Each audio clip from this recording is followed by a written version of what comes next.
Hey friends, welcome back to Wild Hearts Homestead.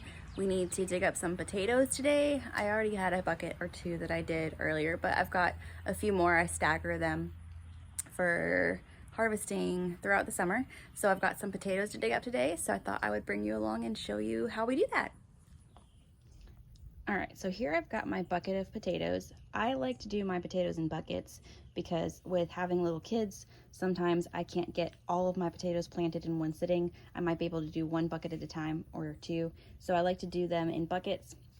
So then when they start getting ready to be pulled, I can just do one bucket at a time the same way. Because you never know, life with kids can be kind of crazy.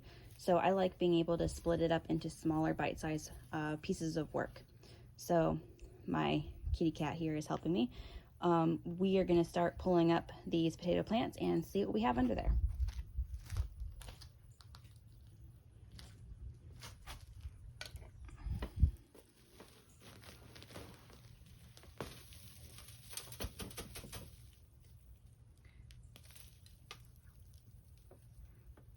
This is the original potato that was growing, and these are the new potatoes.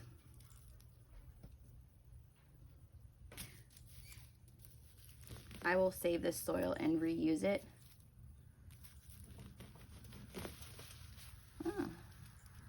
These potatoes were planted from potatoes that I had saved from last year's harvest. These ones are called Kennebeck potatoes, and these are a determinate potato. So these ones, you put them in the ground and they have one set that they shoot out. They are not the kind that you like keep mounding and keep mounding and keep mounding. They just have like one shoot out of potatoes and that's it.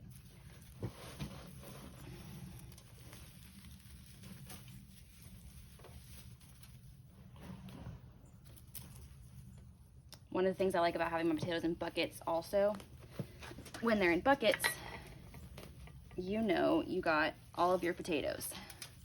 There's not some that are hiding under the ground somewhere waiting to be found.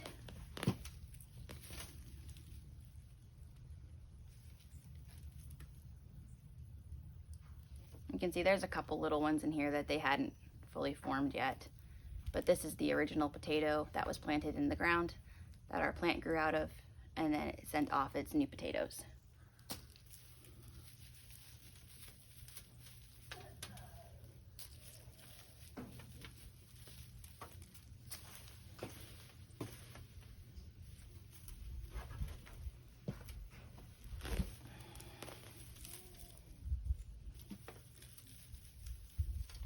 I'm not an expert at knowing when to pull my potatoes out yet. It's kind of a guessing game because you never know until you start pulling them out if they're ready, which is another reason why I like having the buckets. I had done a bucket earlier and they were not ready yet. Look at this funny potato. So I stopped. I didn't do the rest of my buckets. So I was able to just dig up one bucket, see that it wasn't quite time yet, and be able to wait on the rest.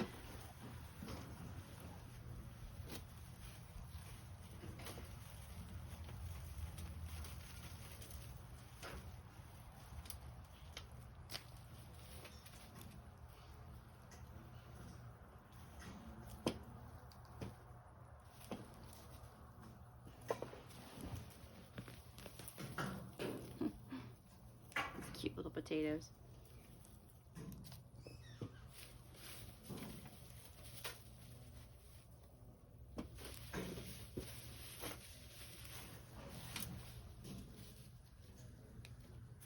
Getting a nice little collection over here.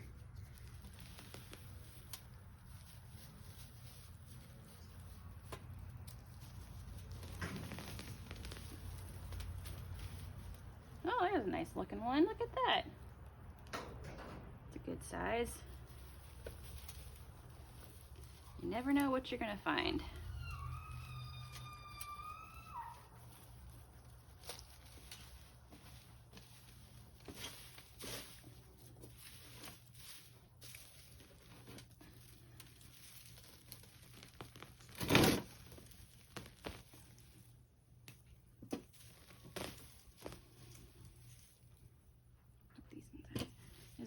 These are decent sized. They're not ginormous, but they're decent.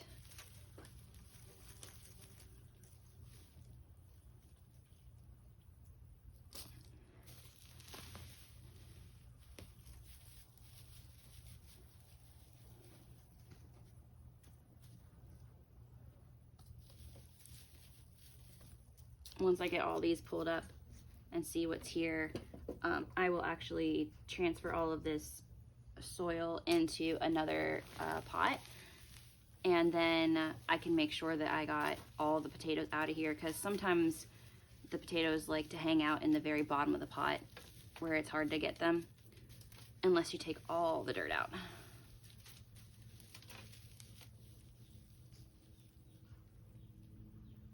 Some funny looking little potatoes here.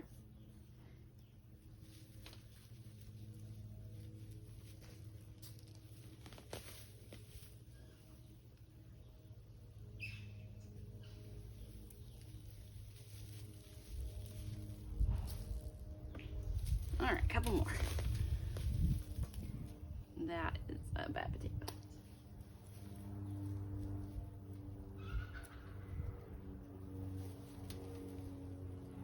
All of the stems and like the potatoes that they grew from is all going to go into the compost pile, so nothing's going to get wasted.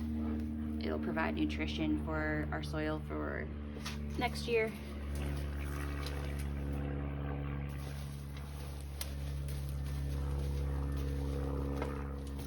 All right, let me get another pot and we'll dig all this out of here.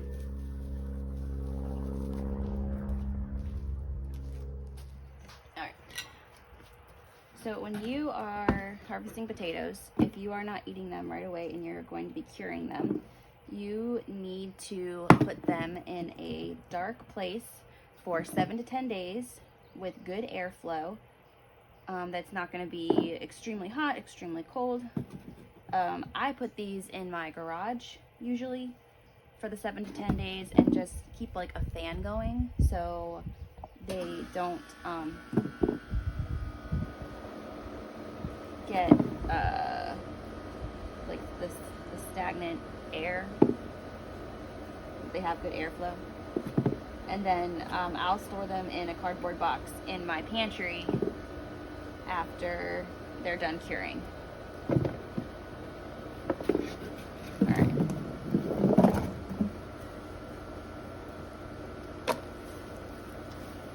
Let's see what we got.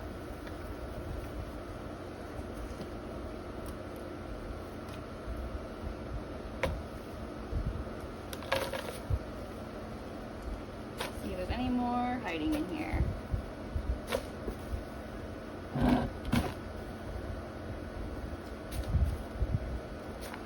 I may go ahead and do one more round of potatoes for the fall and start those relatively soon. I haven't decided yet. I think next year I want to plant a lot more potatoes, and I just want to go ahead and do it in the ground because yield-wise, if you're planting them in pots, it's a lot more work for what you're getting out of it versus if you just put it in the ground, because then you're having to do all the soil and everything for the pots too.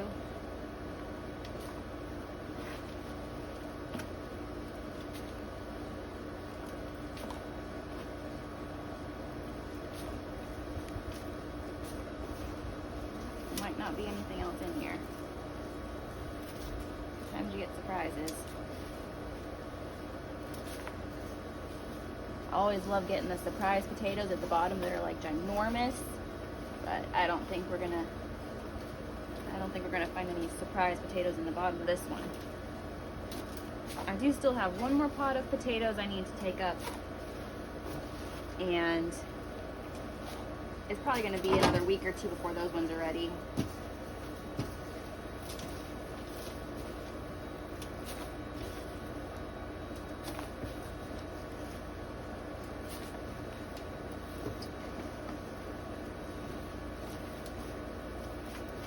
And then I just go ahead and I reuse this soil. I add a little bit more compost to it.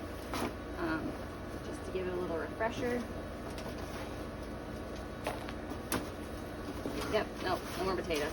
All right, so from that bucket, these are our potatoes that we got. So this one is green. You do not want to save green potatoes, so this one's going to go in the compost. When potatoes are exposed to sunlight, like if the dirt isn't covering up them enough, they can create a toxin that can cause you some issues if you try to eat it. So we do not eat green potatoes. Just like in Minecraft, the green potatoes are poison.